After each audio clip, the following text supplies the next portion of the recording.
just before we start the show, I want to take an opportunity to invite you to join me for the Podfluence Weekly newsletter, which is available both on LinkedIn and through the official newsletter channel. Now, if you are on LinkedIn and it's easier for you to follow there, then please just click on the link in the show notes, which will take you straight to Podfluence on LinkedIn, where you can subscribe for free and get weekly updates on Podfluence articles as well as episodes. If you would like to subscribe to the full newsletter where you'll get additional materials and, as my little incentive to you, my pre-podcast guest checklist for you to use when you're appearing on podcast shows so that you can be fully prepared every single time, then please click the link to the official newsletter in the show notes. Hope to see you there. Let's get on with the show. Welcome to the Speaking of Influence podcast with virtual business speaker, presentation skills and influence coach, John Ball. Remember to like and subscribe. The Speaking of Influence podcast is uploaded and distributed using Buzzsprout. Buzzsprout makes it really easy to get your podcast started and out to a wide audience with lots of tips and useful tools to help you on your way. If you're interested, check the link in the show notes and start your podcast today. Welcome to the show. I'm really excited to have with me a guest who I've been looking forward to speaking with for a long time now. He is multiple book author and also the co-founder of Dent Global. He's written books like Key Person of Influence, Oversubscribed, 24 Assets, and so I'm sure there's more good stuff on the way as well. But I know I've read many of his books many times over, so I'm really happy today to introduce Daniel Priestley. Thanks for having me on the show. I'm so happy you agreed to come on. You were one of those people who's on my dream list of guests that I'd like to get on. So when you agreed, I was really pumped. Let's hope I live up to it. No pressure at all. Daniel, for people who may not have come across you and what you do before, I encountered you quite a while back, but I think that was maybe before Dent Global. So explain a little bit about what it is you do and your business for the audience. So my main business is Dent Global. We run a business accelerator for entrepreneurs, fast growth companies.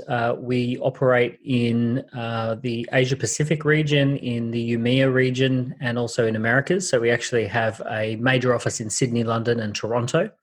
And we work with about 3,000 fast growth companies globally, put them through an acceleration program. Part of it is about discovering their value. Part of it's about becoming a key person of influence. Part of it is about creating scalability. So that's the main thing that I do. And we have an amazing team of about 50 to 60 people. We've got our own in-house video production business, our own in-house book publishing company, and IT services company. So we've got a lot of in-house capability that supports the accelerator programs. We launched in 2010. And we've had some of the world's most amazing and successful and celebrated entrepreneurs who actually teach the program. So most of our entrepreneurs who are on the program are learning from people who have built and sold companies, who have been best-selling authors, people who have hired hundreds of people. So they're learning from really fascinating and interesting practitioners of entrepreneurship as well. Great. So other than your own books, you're publishing other entrepreneurs as well? Yeah. So at the moment, we publish about 400 books. Wow. Yeah, that's fantastic. So I think when I first encountered you was maybe even some of your early days in the UK. I'm not sure quite when you moved over to the UK, but we met. I don't expect you to remember, but we met a couple of times at some triumphant events gigs in London back in those days. Yes, exactly. Yeah. Yeah. So it's quite a long time ago, but it got me familiar with who you were, and we got connected up on social media. So I've been following you, you're pretty active on social media, and you post a lot of good stuff. I interact with you on Twitter sometimes, and so it's always good to see someone who's really not just doing the business, but sharing stuff and asking questions with people, Twitter interacting. Twitter gave me the notification that yesterday that I signed up 13 years ago. So quite literally a third of my life I've been compulsively tweeting. Kind of weird how 13 years later, bang. I've gone from someone who almost used to be exclusively just on Facebook to almost exclusively Twitter and LinkedIn. Oh, you'll be on TikTok next. I can see what's happening. I can see the That's trend. it. I'm not very coordinated when it comes to dancing, and I think you have to do dance routines and stuff on TikTok. But I'll work on it. There's still time to work on this. I want to come back to one of the things that has most impressed me and inspired me from something that you've done, which is your book, Key Person of Influence. And it's one of those books that sometimes you come across a book, for me anyway, where you read it or listen to it, because I like audiobooks, and then you straight away have to listen to it again, which is exactly what I did, and multiple times since then. And for me, it really was an inspiration about really understanding how to get known in any industry, how to really sort of start to stand out. What inspired that book for you? Well, yeah. So in the 2000s, I launched my first company, which was called Triumphant Events, in 2002. And we were up and down the east coast of Australia. We were touring speakers. We were doing what's called roadshow marketing. Roadshow marketing is essentially event marketing. You put the CEO of a company on stage and you roadshow them up and down the country, and they might be launching a product, or they might be talking to existing clients about something new. They might be doing fundraising. We actually launched very successfully a massive national franchise through Roadshow. So I had a specialty in Roadshow marketing with Triumphant Events, and that company grew very big, very fast. It went from 0 to 10 million of revenue before I was 25. So it was pretty insane. One of the tactics for filling rooms was that we used to hire professional speakers who had a bit of a following, and we knew that if we put them on the stage, they'd wow the audience and give a really great experience. So if you're putting a boring CEO who's not very good at speaking on a stage, you kind of want to have them, you want to have something else on the stage that day as well that kind of makes it worth being at the event. So we used to hire a lot of these kind of professional speakers, best-selling authors, TV personalities, sporting legends or ex-sporting legends. All of those kind of people would take the stage at our events. And I got a great opportunity to spend a lot of time with these people and to see the way their lives run, and see the way they work, and see what kind of profits they're making behind the scenes. And you get a real sense of what they're like. For example, if you're paying 10 grand for someone to speak and they're booked out 3 months in advance, you realize they're doing pretty well. So I was behind the scenes seeing a lot of this. And all through the 2000s, right up to 2010, I spent a lot of time around what I would describe as kind of key people of influence, these people that get up on stage. Or I saw them mostly getting up on stage, but they're also in the media and writing books and all that sort of stuff. So the thing that I kept seeing over and over and over again was people thrusting business plans at them. And will you have a percentage of my company? Will you, would you be a figurehead for my business and I'll give you 10% of the company? Can you speak at my conference? I'll happily pay the 10 grand, the 20 grand. And then I also saw that they were quite good friends with all the so-called competitors. Like they weren't, what the marketplace might have viewed as competition. They were all having dinners with each other every month and talking and discussing how they might, work together and all those kind of things. So they were all actually frenemies or kind of joint venture partners. And I just got this amazing experience seeing behind the scenes. And one thing that I remember thinking in the late 2000s was, how on earth would you compete with someone who has this kind of a brand? So if someone has that personal brand, if someone is that key person of influence, if they can pick up the phone and get through to anyone pretty much, if they want to, or if they've constantly got inbound opportunities, like they're moving at such a different speed to the rest of us that I just thought to myself, this is just until you're a key person of influence, until you move on the inner circle of your industry, your full-time job should be to become one, because there's not a lot, comparatively, there's not a lot of action happening outside of that top 5% of the industry. So I started writing blogs about it. I wrote a blog on a website called Academy. I ended up being the owner and the managing director of Academy. I ended up buying the business. I remember Academy. Yeah, I bought the business at one point. So I ended up, at that point, I was a blogger on Academy. I later became the managing director of Academy and the owner. But I wrote a blog on Academy and basically said that until you're a key person of influence, your full-time job is to become one. And it kind of blew up a bit and got thousands of hits and people commenting, and kind of got a good traction and people wanting to know more and what was my opinion on this. And essentially I said that you've got to write a book, you've got to have a very clear pitch, you've got to have a product ecosystem behind you. So I started just unpacking that in the blog. Yeah. And because it got such traction, I ended up writing the book, and the book then got traction.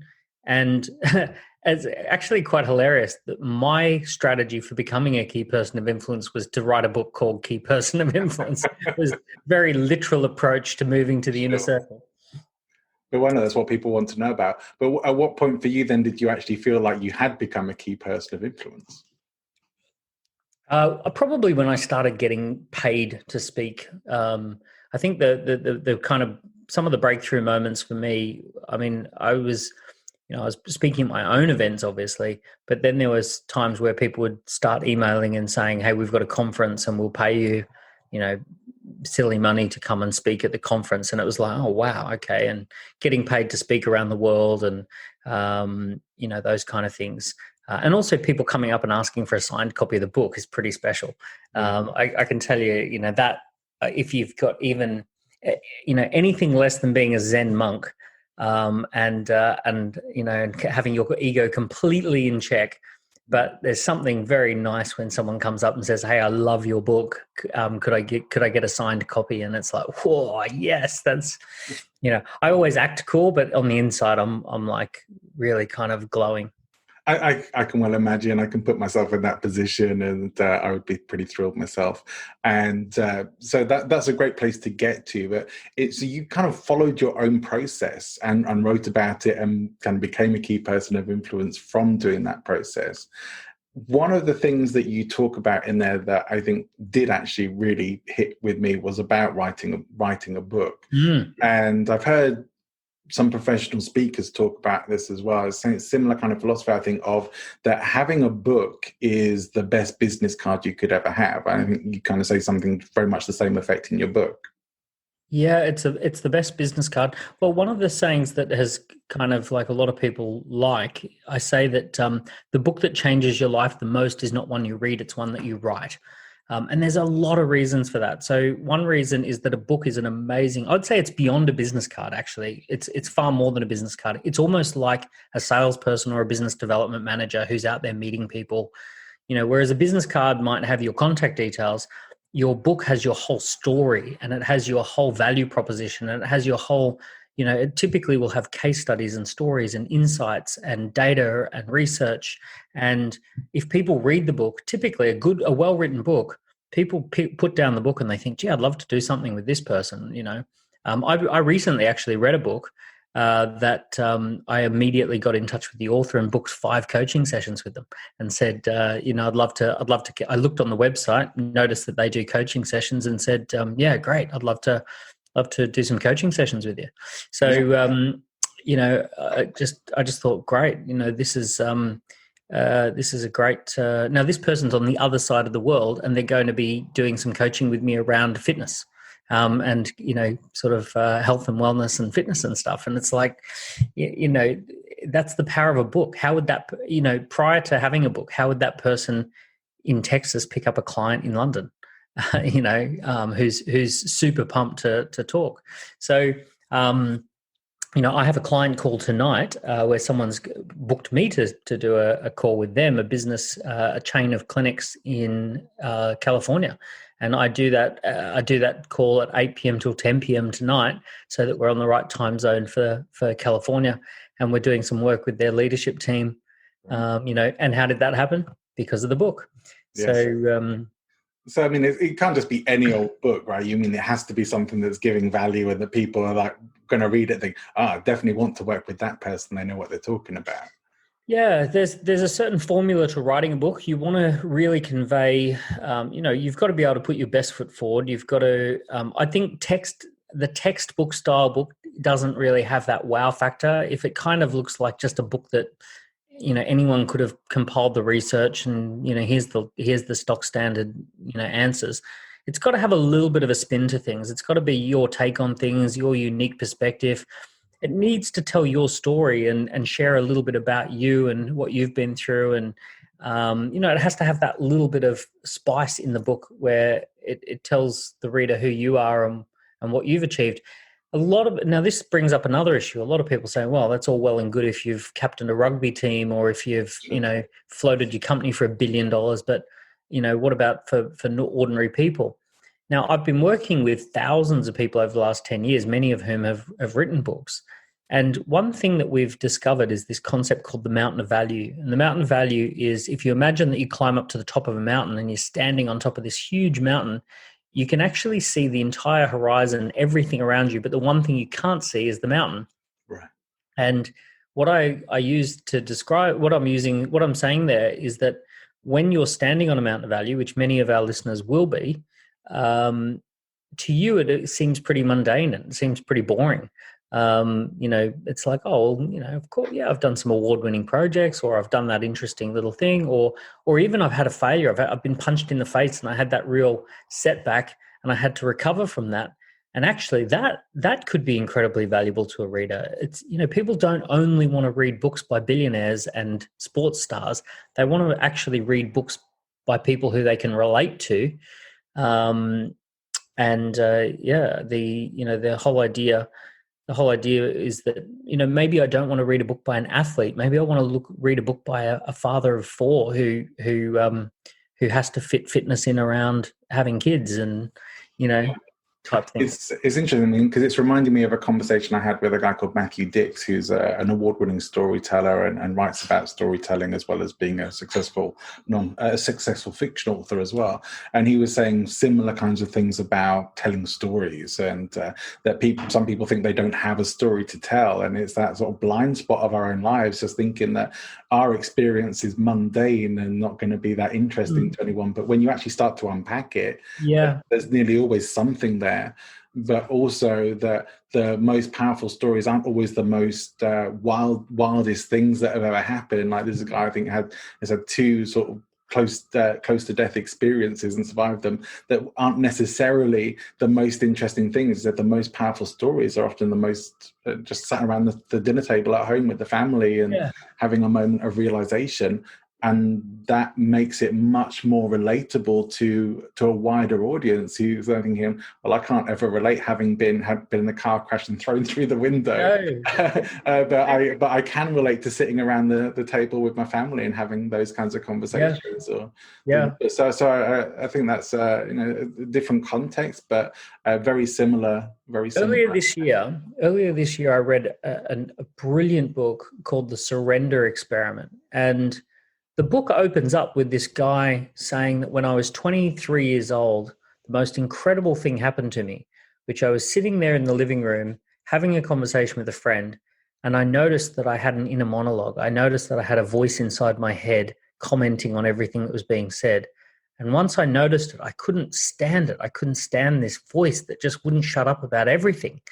And it's funny because the book then goes and talks about meditation practice, and it talks about being able to quieten the mind and all this sort of stuff.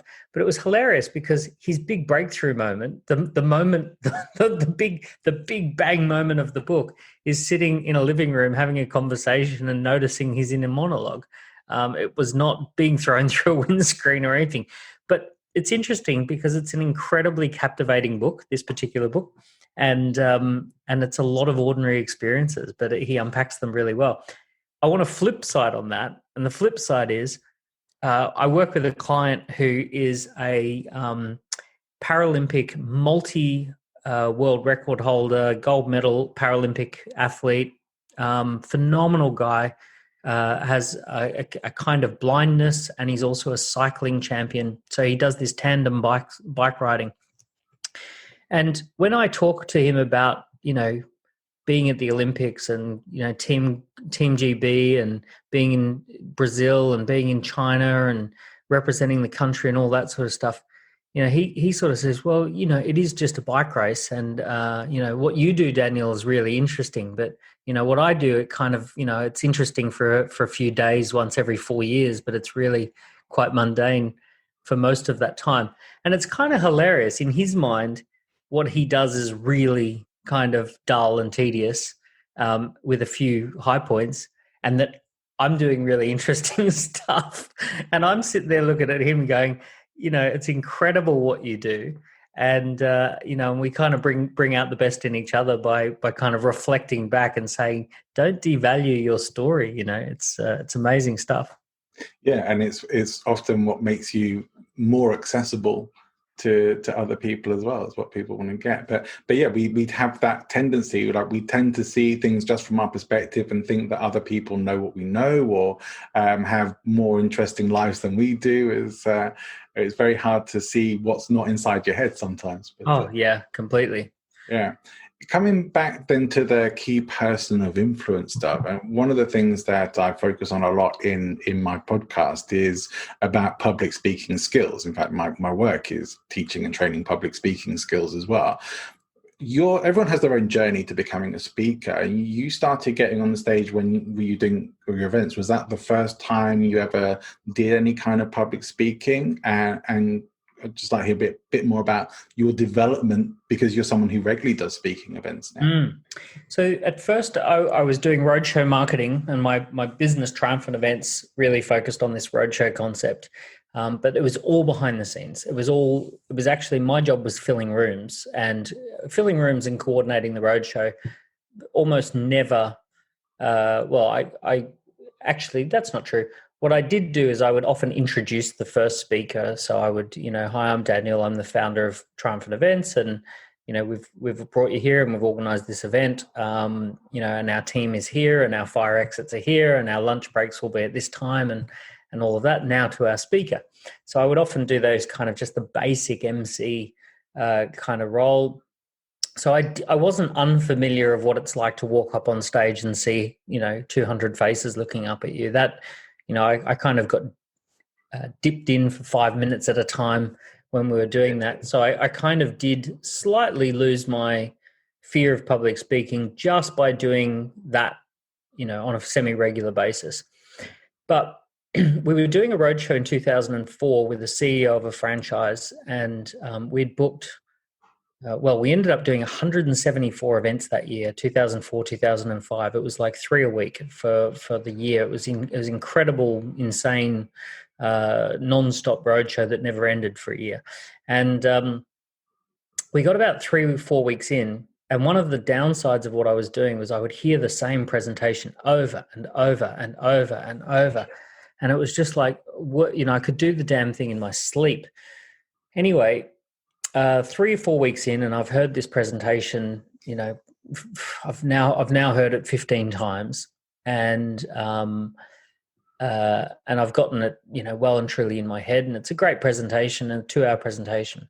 Anyway, we're running this event on the Gold Coast, and we've got 70 or 80 people at the lunchtime event. We've got 200 at the afternoon evening event, and then we've got another event the following day in Brisbane, and then another day the following event in the Sunshine Coast.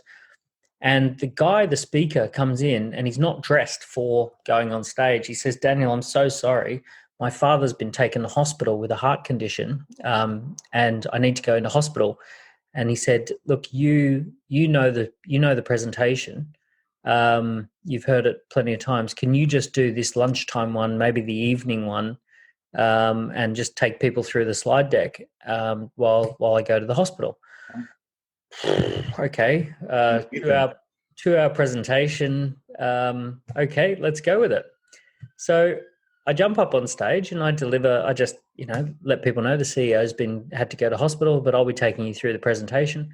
And lo and behold, we get the exact same result. So the exact same number of people fill in the expression of interest form, and we get the conversion.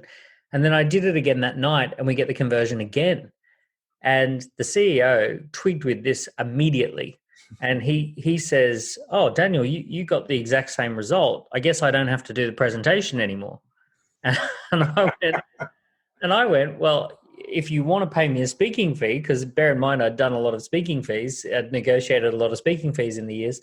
I said, "Well, if you want me to do it, I can free up your time so you don't have to do this anymore. But you'll just need to add a speaking fee to the mix." So he said, "Well, it's worth it. If I don't have to be there, I've got other things I can do. So happy to pay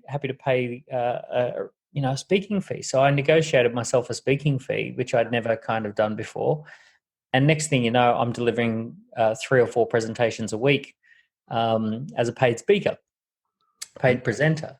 And that year I delivered 174. So it was 2000. This happened in 2004, and then 2005 we did 174 events, which I was the speaker for. So it was a baptism of fire. Yeah. And immediately I was thrust into speaking in front of audiences of regularly in front of audiences of 100 to 500 people. Yeah, there's nothing quite like being sort of pushed into a position where you really don't have a lot of option to sort of push yourself to actually go do it and go for it and make it happen. And it seemed like that worked out incredibly well. Yeah, well, it was phenomenal. And it meant that we really controlled, from my point of view, it meant we controlled the whole process end to end, and we could charge an enormous amount of money for what we did with clients. Yeah. It gave me a view of how the whole business ran, and meant we could control the whole business. And that was essentially the key from going from $1 million a year to $1 million a month. Mm. So in your speaking, at some point you made the transition then from someone else's presentation to presenting your own materials. When Yeah, well, kind of. When I first came to London, I was presenting Roger Hamilton's materials, Wealth Dynamics, and I actually ended up touring the world, speaking in dozens of countries about wealth dynamics. So I gave Roger's presentation. So right up until that point, I just didn't have the confidence that I had anything presentation worthy myself. I would learn someone else's presentation and deliver it on stage. And part of the value that we could offer to a client was that we could literally free them up completely from a whole bunch of the work, a whole bunch of what they wanted, what they were doing.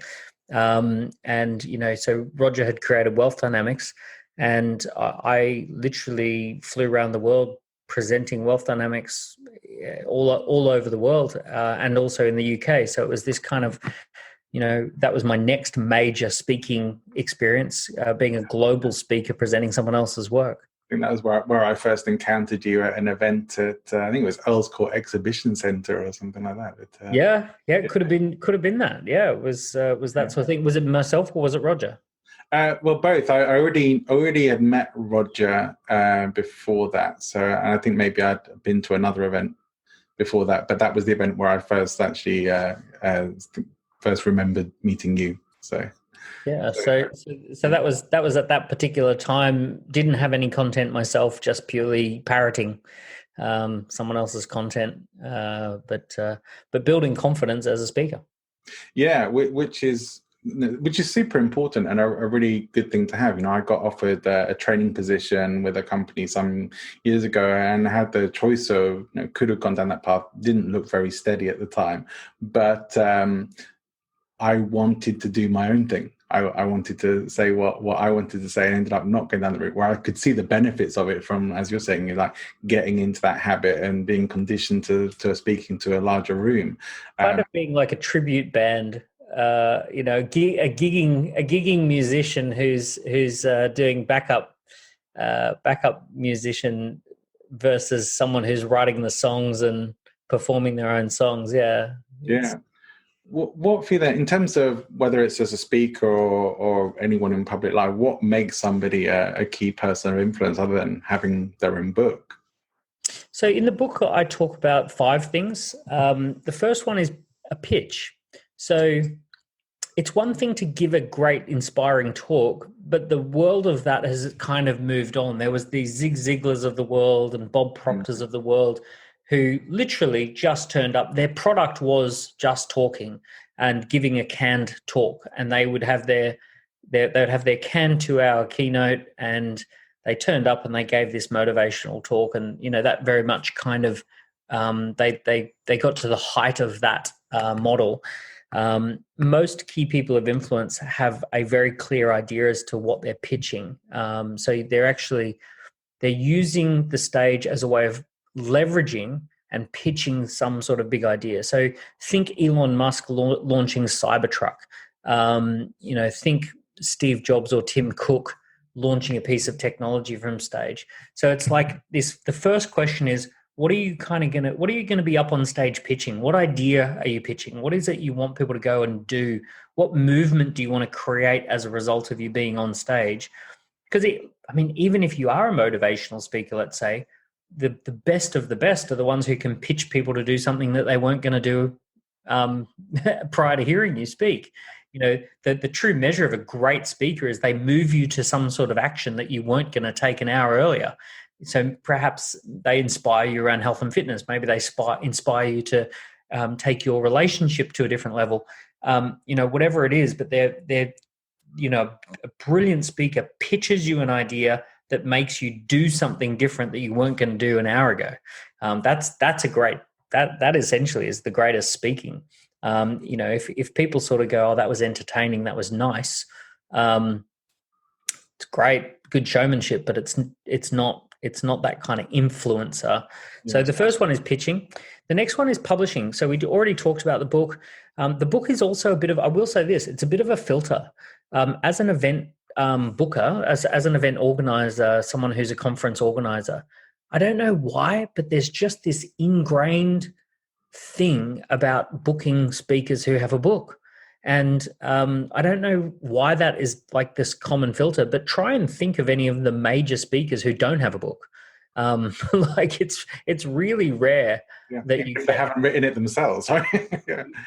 Like it's quite rare that the super professional speakers that are right, all the time up on the stage, even the TED Talk, TED Talkers and all that sort of stuff, they're published in some ways. If they're academics, they've written a thesis or a dissertation.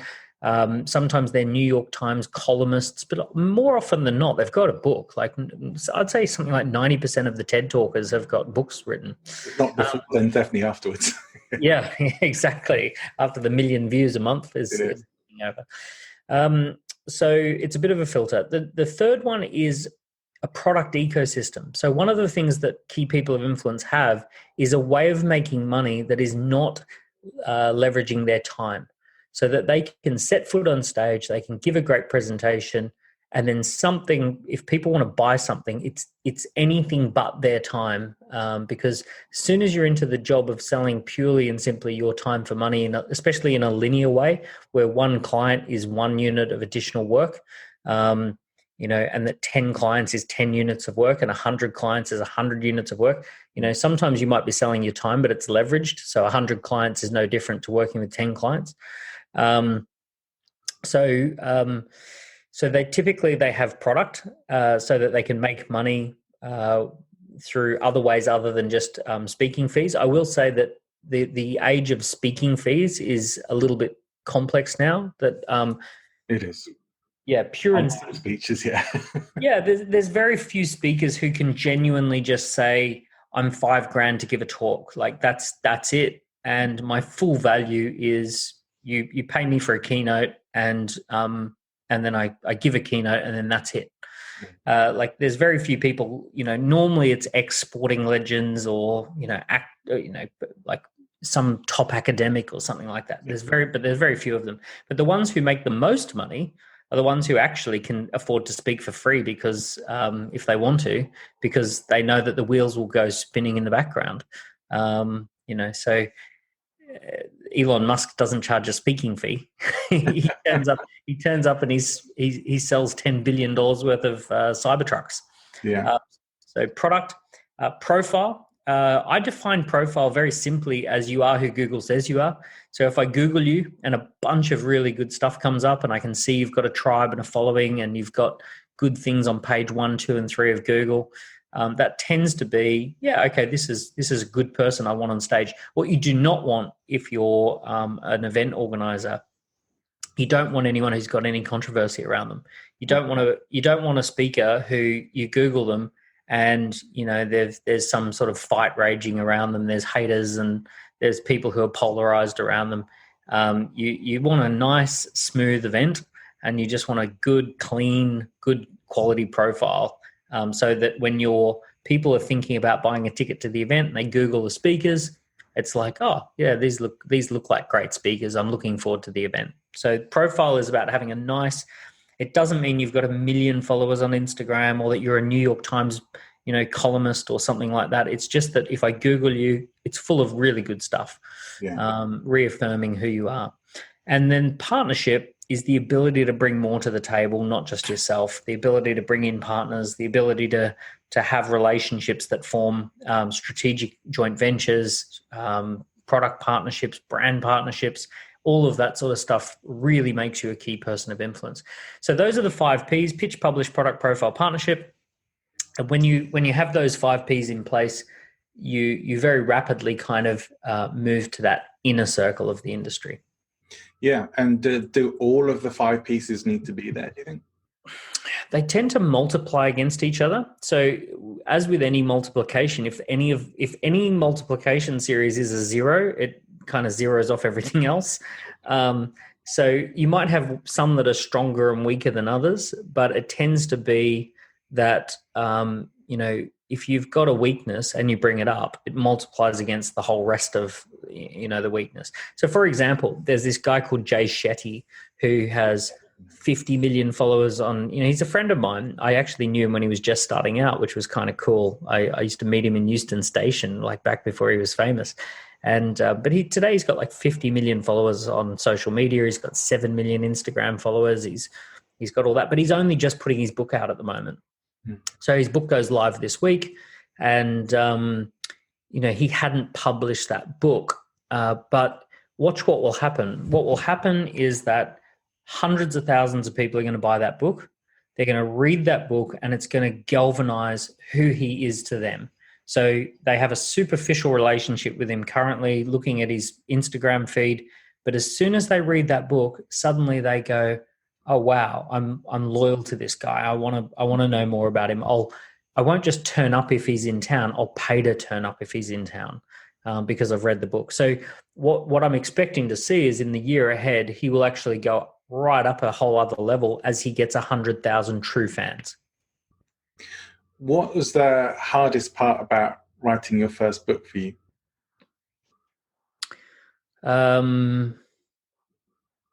Writing is just hard. Writing's hard. It's just terrible. It's hours and hours and hours and hours of work that punches you in the face of like, oh, that doesn't look very good and that's pretty shit, and you haven't really thought you knew a thing or two about that, and now we're 500 words in and you've said everything that you think you know about that, in that particular chapter. So it's hard, and it's hard and it's challenging. And you get no rewards. 99% done pays no dividends. You get no points for effort in the writing. So you might spend a year writing something and then you publish it, and actually the rewards typically come 6 to 12 months after you publish. So the hardest point is that it is a project of delayed gratification, really, really delayed gratification, and you get no points right up until the end. And publishers and even writers will often say writing a book isn't generally going to make you rich in itself. Yeah, exactly. So it's you really have to understand where it fits in your business. Yeah. So for example, I believe that the old model was authors trying to sell books, and the new model is books trying to sell authors. So.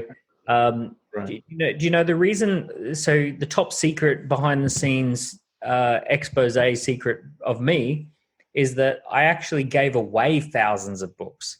So when I had even when I first had a book out, I didn't even try and sell the damn thing. I printed thousands of them and I just gave thousands of them away because in my mind, do you know how I actually thought about it? I thought about it that each book is a cup of coffee.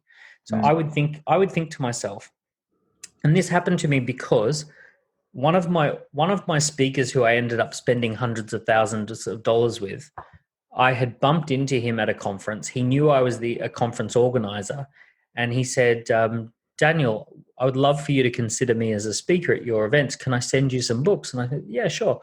And he sent me this beautiful package with all these books that he had written. He had written 10 books, and he sent me the whole bundle all wrapped up and a handwritten card and everything. And I actually skimmed through his books, and I ended up booking him for hundreds of thousands of dollars worth of work over the coming years. And I remember he just kicked the relationship off with a free book. He sent me through the book, and I remember thinking to myself, if I was to, like, John, if I met you at Home House, right, Members Club in London, and I said, "Oh, John, I'd love to buy you a coffee," of course I would. And of course I would happily buy a coffee, and it would be £3.50 plus my time and all that sort of stuff. There's not even a question that I would happily sit down, buy you a coffee, and talk through what I'm up to. But how do you leverage that, right? If you meet 4 people a day, that's only 1,000 people a year. So then I thought to myself, well, actually, a book is like a cup of coffee. If there's anyone in the world that I would happily sit down and have a cup of coffee with and buy them a cup of coffee and chat, I'm going to send them a book. So in the first year, I think I sent out maybe 2,000 or 3,000 books, and it was like for me, it was this opportunity to have 2,000 or 3,000 cups of coffee without it taking any of my time. You got to be impressed. I think anyone who says that, you meet them for the first time, say, "Oh, hey, I've got a book. Why don't you have a copy of my book?" I think that's always impressive. Even if you've only had a part in writing the book, it's still impressive, because most of us aren't published, and most people don't have their own books out there, or their names that well known. So it's really important. Yeah. Is there anyone you think that the key person of influence strategy wouldn't work for? I mean, we have worked with 50 different industries plus. We've worked with 3,000 clients. We've worked with vets, academics, sporting stars. We've worked with celebrities. We've worked with who already had a following. We've worked with IT computer people, AI people. We've worked with leading doctors and dentists. So, I'm kind of at the point now where, it's just a good best practice across industry to position yourself as a key person of influence. Can you think of anyone? Not really. I think it could work with pretty much anyone in any industry, apart from anyone who doesn't really want to be known. Yeah, look, the only one is if there were serious skeletons in your closet, and you absolutely know that you're going to get exposed for that fraud that you ran, that pyramid scheme, that Ponzi scheme that you kind of, I suppose. And maybe if you're making money hand over fist with some extreme niche. Actually, here's a good answer. Other than the Ponzi scheme person who's got a big skeleton in their closet, if you were genuinely making money hand over fist with a particular niche that you do not want people to know about, and you want to stay extremely quiet and not attract any competition, occasionally that happens. And of course, if that's the situation, you just want to shut up and be very quiet and have a Honda that you drive to work and a Porsche for the weekend.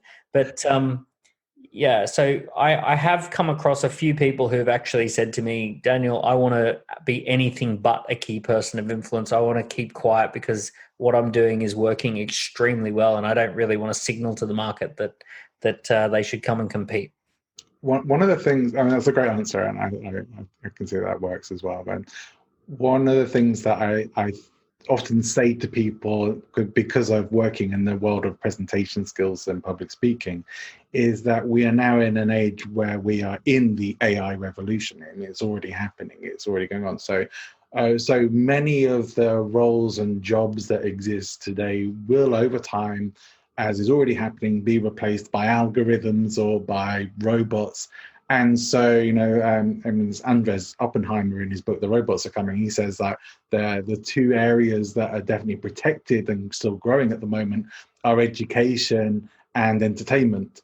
And then, if you've got something that kind of crosses those two as well, then you're in a winner. And I think that's one of the things that makes public speaking, or even being an author, very relevant right now. Is like, if you want to stay relevant in the business world, you have to become more well known. You have to be informing and to some degree entertaining people, not necessarily making them laugh, but educating in some way to really stay relevant and to still have something that's worth knowing about. Because over time, who knows what's going to come in terms of new businesses and new jobs because of AI. But for at least for now, we know that education and entertainment are still growth industries.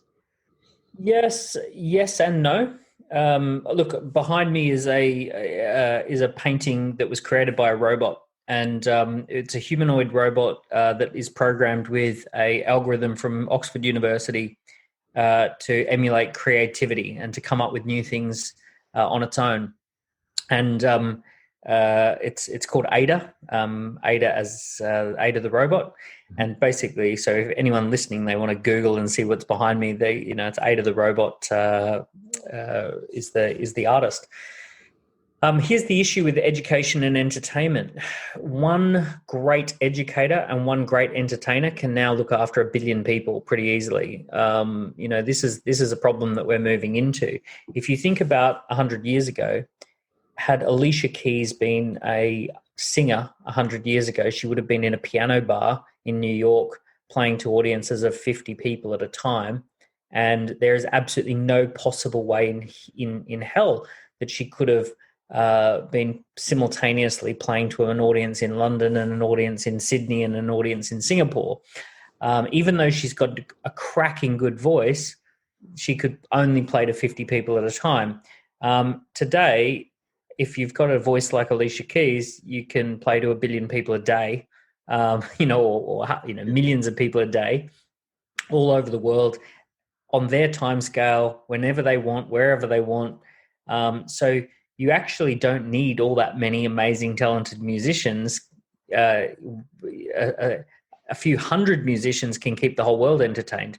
The problem is that what we're seeing is a phenomenal science teacher will actually be creating lessons on YouTube that hundreds of thousands of students will be loving their take on how to do it and all that sort of stuff.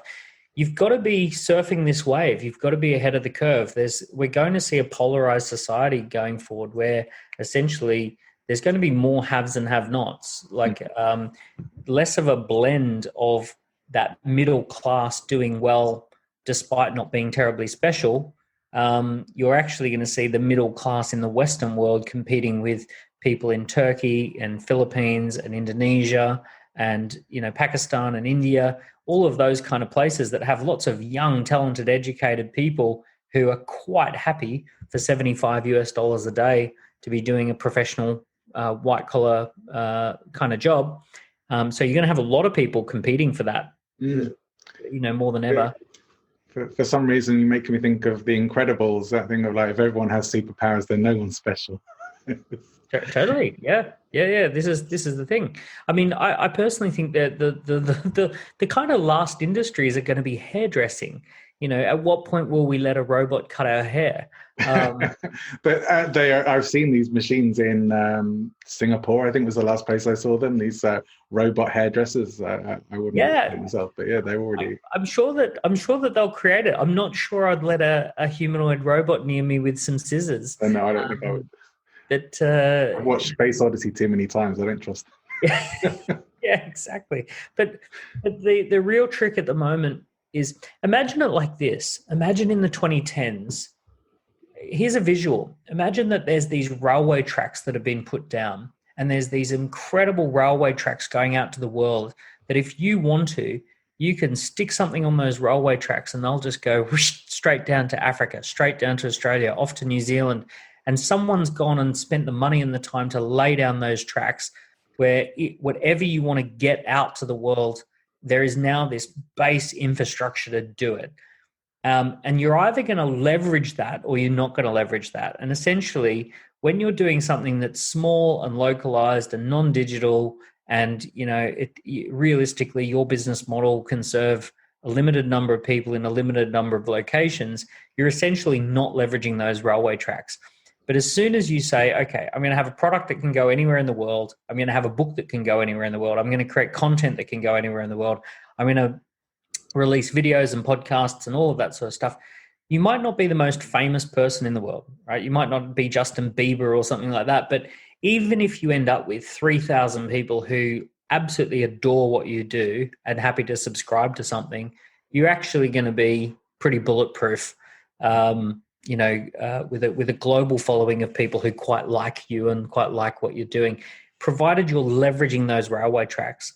But as soon as you say, look, I'm stuck, I only do it in Manchester, and I only, I'm a local model, I only do it in person, I don't release any of my stuff online, or I produce a product or service, and I build websites for people, that's it. It's like, okay, unfortunately, those railway tracks go both ways, and that person who's in Turkey, that person who's in the Philippines, they're going to be happily shipping work from there to here at a fraction of the price. So the best time to think about becoming a key person of influence would be right now. Well, the best time was 2009, right? And the second best time is right now. Yeah, that makes a lot of sense. It's always the sooner the better. But yeah, I appreciate what you're saying, that market conditions are going to change, and a lot of people are going to be moving in the same sort of direction. I mean, a similar thing happened to me when I started in coaching. It got to a point where recession was hitting, and suddenly all sorts of people were calling themselves coaches. You had no right to be calling themselves coaches. And then it's just the market got swamped, and it took a while for all that chop to come out, for it all to clear, and not everyone survived the purge, if you like. But yep. Then the industry kind of calmed down again when people realized actually not anyone can be a coach, and not everyone can be successful at it. That it's not such a commoditized thing, that there's a vast difference in quality. Yeah. Other than unethical practices that you mentioned before, what are the things that people are perhaps getting wrong sometimes in creating or becoming key people of influence that you may have seen? So there's what I call functional behavior or functional tasks, and there's vital tasks. So the definition of the word functionality is along the lines of performing a task, being able to repeat the task, having a functional working knowledge of what you do. If you're a photographer, it's functionally knowing what f-stops are, and apertures and shutter speeds, and how to light a room, and the rule of thirds and all that sort of stuff. So that's the functional skill set of being a photographer.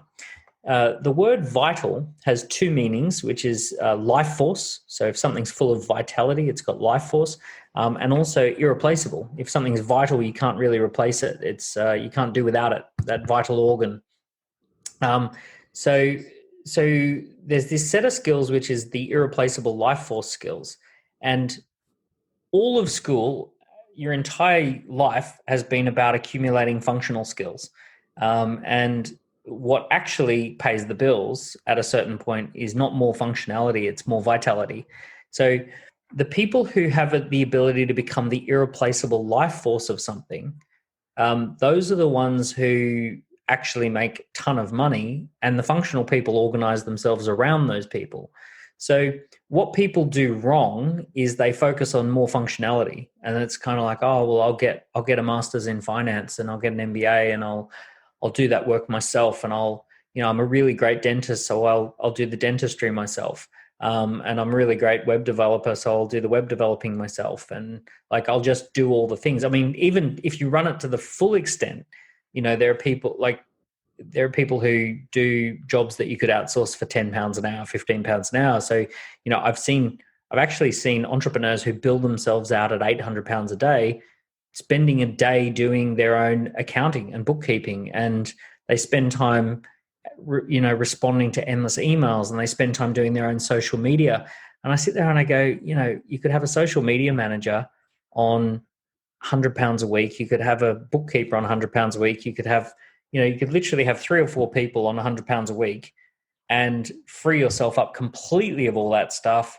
And you'd probably actually have the net effect, not just of having more days to sell, but you probably end up increasing your day rate from 800 to 1200 because you're now just that little bit more energized than everyone else. Yeah. And sometimes you look at these people who who make a lot of money, and you think, what is it that they do? Like, why are they getting so much paid so much different? What they do is they bring people together. The thing doesn't happen without them. You might sit there and say, is this particular DJ, let's say Fatboy Slim, is Fatboy Slim so much better than every other DJ? Is it that he has functional skills that other DJs don't have? It's like, no, but he's Fatboy Slim. He if he's there, 10,000 people are going to show up. He's got the name, he's got the brand, he's got the reputation, he's got the connections, he's got the partnerships he can pull together. If you book him behind the scenes, he can pull together a whole bunch of people. He can have a lot of people who'll promote the event because he's going to be there. So it's the actual non-functional stuff that really makes the money, not the functional DJing skills. It's the intangible stuff that we've never been trained at school about. So the concept of vitality is so foreign to us. If you've come through school and university, this idea that there's this entire different set of skills that have nothing to do with functionality is like a weird concept. But that's what people do wrong. The number one thing they do wrong, and here's some practical stuff: stop cleaning your damn house. Like, get a cleaner.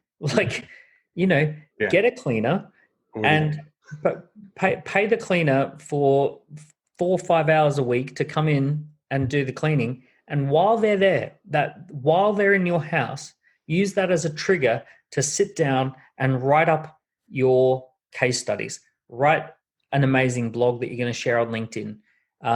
Figure out what your method is and your model is. Take that amazing piece of work that you did and enter it for an award.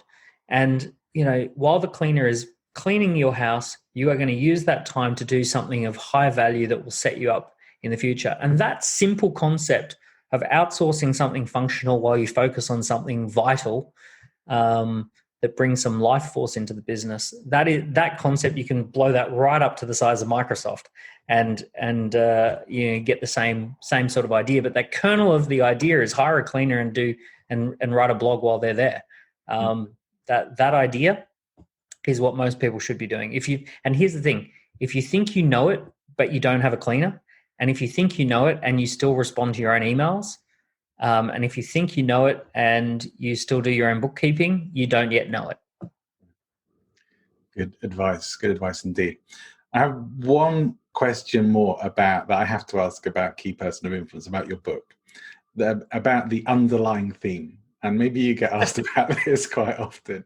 It's good. It tells me that people have actually read the book. Okay, well, I'm still a little uncertain whether it's just a very clever device to get people to reread the book, or whether there is actually an underlying theme in the book.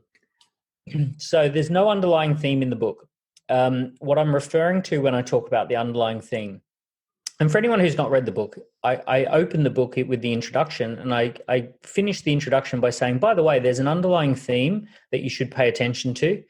And if you figure out this underlying theme, you're going to get a burst of energy. You're going to get super creative, and you sit up all night, won't feel tired, and you'll just flow with ideas and information and inspiration if you notice the underlying theme. If you don't notice the underlying theme, a lot of what will be in this book will be fairly pedestrian. And it kind of makes people go, what? Like, what kind of weird wizardry are you hinting at here, Daniel? So here's the thing. There's no underlying theme in the book. The idea behind the underlying theme is that it's in your life.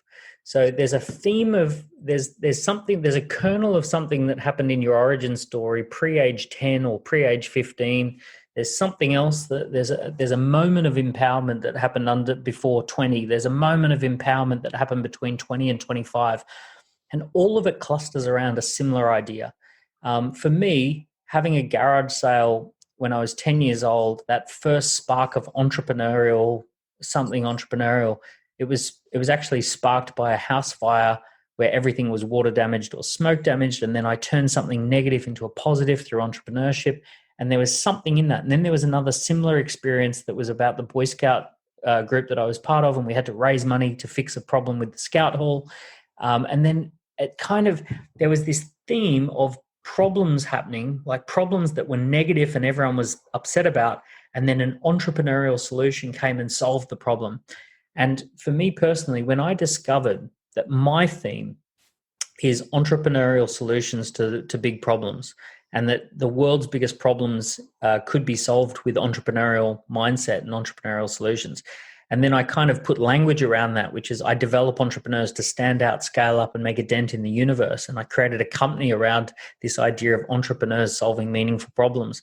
And the whole like vibe of why we called the company Dent is Steve Jobs saying, if you're going to be an entrepreneur, why not try and make a dent in the universe? You know, do something meaningful. So for me, it was about discovering that this theme that goes right back to kind of age 10 at least is running, which is entrepreneurship, solving meaningful problems. And when I got that, when I went, wow, my origin story lines up with my mission, lines up with my vision, then it's like this alignment, energetic alignment. And from energetic alignment, you know when you're energetically aligned because you have a burst of creativity. So you suddenly feel like the stars aligned. You feel like your body's aligned. You feel like your mind and your body have kind of like tingle into the same space. And then you go, woo, and suddenly 8,000 words comes out. And you go, wow, I'm just in the zone. So what I wanted to spark as an idea with that underlying theme is just purely and simply go looking in your own story, see if you can identify the theme, because it's that story that's going to be the key to unlocking the real value you've got to offer. It's great to have an answer to that question, and one I can very much relate to as well. It's been kicking around my head for a few years now. So. Hopefully it's a satisfying answer. Oh, yes. Oh, very much so. As opposed to the underlying theme is 37. Number 37 appears 37 times. Well, we'll take it away and ruminate on it still. But yes, for other than your own books, is there a book that you would always recommend people to read? Well, getting back to what we were saying before, other than my books, the book that changes your life the most is the book you write, not the book you read. So I'm always, people say, what other books would you recommend? And I keep saying, there comes a point where you've got to stop reading and start writing. You've got to stop consuming and start creating. You get paid for what you create and you get nothing for what you consume. I met this amazing book reviewer, and she has a whole, she reads a book a week, and she's like super into she's got a whole method about how she reviews books and how she, kind of skims the book first, and then she delves deep, and then she writes a review, and then she reads reviews again. And it turns out she's read dozens, if not 100+ business books, and hasn't actually done anything with it. And I'm sitting there going, if reading books changed your life, she would definitely be a candidate for being a billionaire. Right. Because she's really geeking out on reading books. But I know people who have written a book, it's done really, really well. It's changed their life, and they don't read all that much. They're just out there doing it. So, the big message, and I know, look, there are great books I could recommend, but I just want to slap people in the face and say, enough reading, time to write a book. If you've not written a book, or even if you've not written your second book, enough reading, time to write. The book that changes your life the most is not one you read. It's going to be one that you write. I think that's probably a great place to wrap things up on today. When I do finish my first full book, I'll be sending you a copy. Brilliant. hope you might read it. But Daniel, I just want to say thank you so much for giving up your time today and coming and sharing so much great value and information. And it's been a pleasure and a privilege to chat with you. I really appreciate it. My pleasure. Thanks so much for having me on the show. Thanks for tuning in. I hope you've enjoyed the show. It really was good to get an answer to that question about the hidden meaning in the book Key Person of Influence. That's been bugging me for the longest time. I hope you enjoyed the show. Please make sure you subscribe and like and leave a comment as well. YouTube likes that kind of thing. It's been really great having you come and listen. If you think you'd make a great guest for the show, or you know someone who would, please get in touch. John@presentinfluence.com is my email address. You can also find me on Matchmaker FM and on LinkedIn. So come and connect with me and let me know who would be good to have on the show. If you're enjoying the show, if we can make any improvements. We're back next week with more amazing guests, continuing things like the series in humor and presentations, storytelling, and much, much more. See you again for another Speaking of Influence very soon.